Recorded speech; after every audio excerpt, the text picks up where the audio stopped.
bjmchugh, Hopewell Township. The New Jersey Public Meeting Law was enacted to ensure the right of the public to have advanced knowledge of and to attend the meetings of public bodies at which any business affecting their interests is discussed or acted upon. I expect the law was created to give the public the opportunity to discuss and influence these decisions. At least 2 years ago, it was apparent that an enormous amount of money was unjustifiably being spent on the Hopewell Valley technology infrastructure.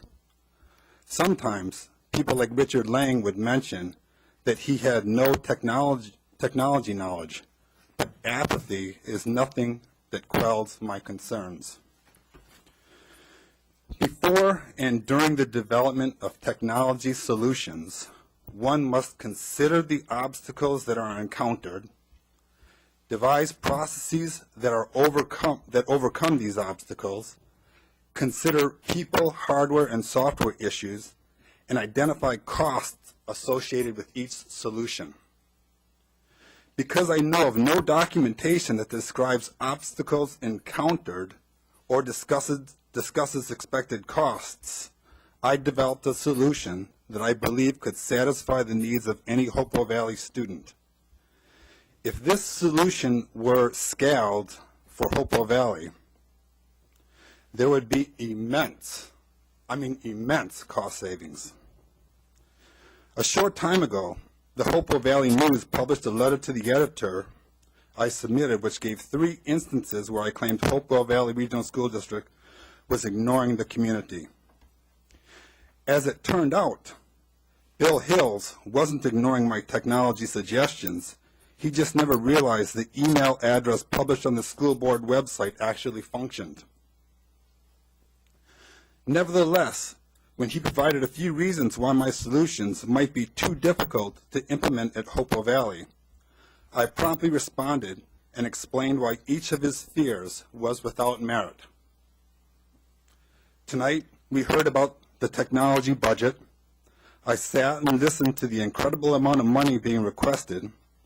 We'll continue to listen for decision justification, and we'll try to accept the fact that the public has no opportunity to influence the decisions that affect their interests.